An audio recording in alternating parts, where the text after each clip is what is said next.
What's up, everybody? Matt DeBerry, dogpost.com, with another recruiting video for you today. A few days ago, I talked about some guys on offense that Georgia is targeting, talking about wide receivers, offensive linemen, running backs, you name it, right? So make sure you check out that video. But today's video, I'm going to be talking about some top Georgia targets on defense, specifically the defensive line. Now, you have to remember, in last year's class, the 2024 class that Georgia had ranked #1 in the country, they took 6 defensive linemen.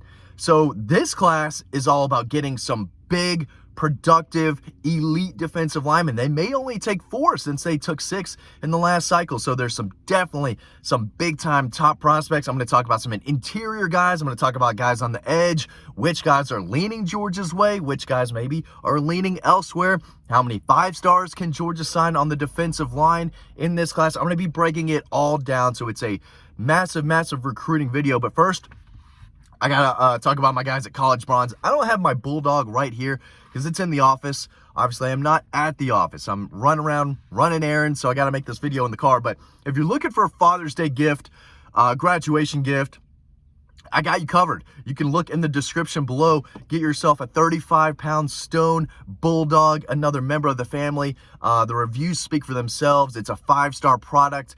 Get yours today so you don't have to worry about Father's Day or graduation. Whoever you get this for, they are going to have the biggest smile on their face because there's nothing like it on the market. So make sure you do that. Promo code DOGPOST to get a discount. It's the deal of the century. You get a discount. Promo code DOGPOST when you check out. So make sure you do that. Okay. Everyone wants to talk about Elijah Griffin, and I get it. #4 prospect in the country, #1 defensive lineman. He is a game changer. And I've spoken with multiple coaches who have coached against him. They say he's a game wrecker. He's a game changer. He is a difference maker on the defensive line. There's a reason he's a 5-star, one of the best prospects in the country. I still think that Georgia sits in the best position right now. I was told a long time ago, he's going to take visits. He's going to take officials. He's going to give other schools, not necessarily in the South, a strong look. Oregon, USC, I think Texas, Ohio State, Michigan. I think all these major programs would love to get him on campus and are trying to. But at the end of the day, even though I don't think he has an official visit lined up to Georgia just yet, I think this is still going to be a Georgia-South Carolina battle in the end. No one's a must-have. If someone says this is a must-have prospect for Georgia, they're either lying or they don't know what they're talking about.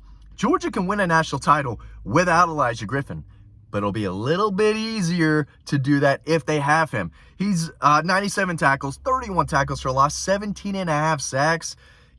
I think he's about 6'5", around 280, can play that 3 technique, can take on a guard, can take on a double team, but he's a playmaker who's going to find himself in the backfield, Still think Georgia's in a good spot, but he's going to take an official visit to USC, Oregon, Miami, I believe. Thought it was in my notes. It's not, but you can read everything on Dog Post. Let's move on. But I do think Georgia still sits in a really good spot for Elijah Griffin, one of the top players in the country. Same with Justice Terry. Justice Terry is an in-state defensive lineman from rural Georgia, Manchester High School, who loved his visit to Southern Cal, and he jumped on board and committed. I'm still going to be surprised if he ends up signing with USC. He's told a lot of reporters recently that, hey, there's a long way to go. I went to USC. It was different. I love the vibe. I love the atmosphere, and that's great. California is fun to visit for 2 or 3 days. I could not live out there. No way, for a lot of reasons. But it is beautiful, and I totally get why a guy from rural Georgia who's committed to Georgia goes to California, LA, sees, the mountains and the view and the water and all that, gets caught up in it. I think there's a good chance Georgia flips him back eventually. Same with an edge defender from Middle Georgia, Isaiah Gibson. He's not an interior guy, so I'm going to go and talk about an edge defender real quick. Then I might jump back and talk about more interior guys. But since he's already committed to USC, it's easy to talk about him. Isaiah Gibson, 6'4", 240, from Warner Robins. I've said this multiple times. Georgia should not miss on a kid. Well, it's not a miss because they're actively targeting him. They're recruiting him. It's not like they didn't offer the kid and he's really good. They offered him. They just were not able to land his commitment just yet.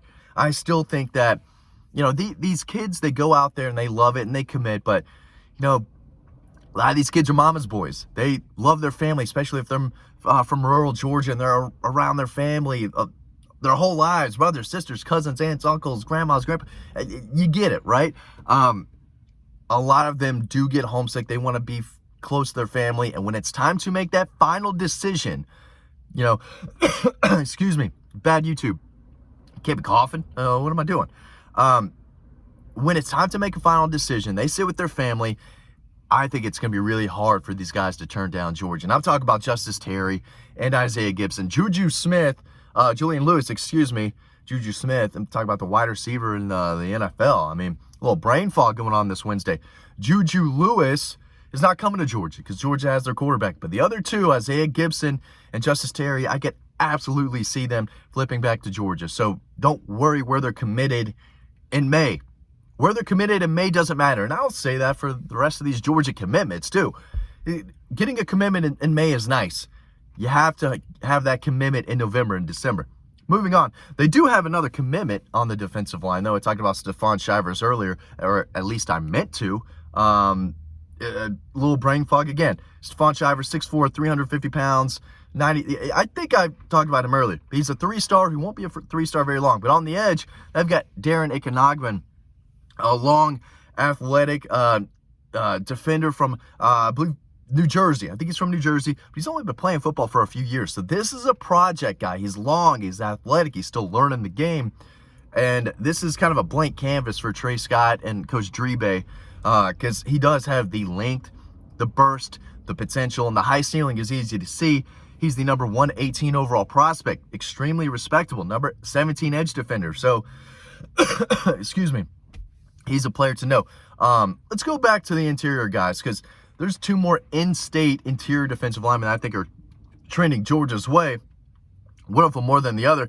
One of them is Christian Garrett, 6'4", 285. He's going to be in town for an official visit in June. He's ranked as the number 122 overall prospect, number 17 prospect in Georgia.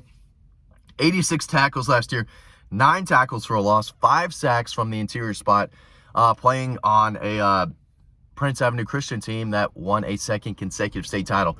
Dude's a winner. He's from Bogart. He's from Athens area, right? I think that this 4-star defensive lineman, if he has the green light to commit, will do that. Kevin Wynn, Greene County, Greensboro, small little town, big-time prospect, 6'3", 320. These guys are just massive. I don't know what's in the chicken. I don't know what's in the milk that these kids are eating these days. I got to feed it to my son. So my son can possibly be 6'3", 320 at 16, 17 years old. Anyway, Kevin Wynn made 70 tackles last year, an incredible 30 tackles for a loss. The guy was unblockable. He was in the backfield almost every single play, and he made 30 tackles behind the line of scrimmage. That's a crazy stat, but when you're the number 162 prospect in the country and you're 300-plus pounds and, he kind of moves like a cat. I mean, he's moving at 320. He's one of the top defensive line prospects, interior guys in the South, and I think Georgia's trending his way. 2 other guys to know, Trajan Odom from North Carolina and Kevin Oates from Hattiesburg, Mississippi. 2 other in-state, or not in-state, they're both out of state. 2 interior defensive linemen that I'm really high on that I think Georgia is in the mix for, but they're not leading right now. Okay, on the edge, Zion Grady doesn't look like he's going to Georgia.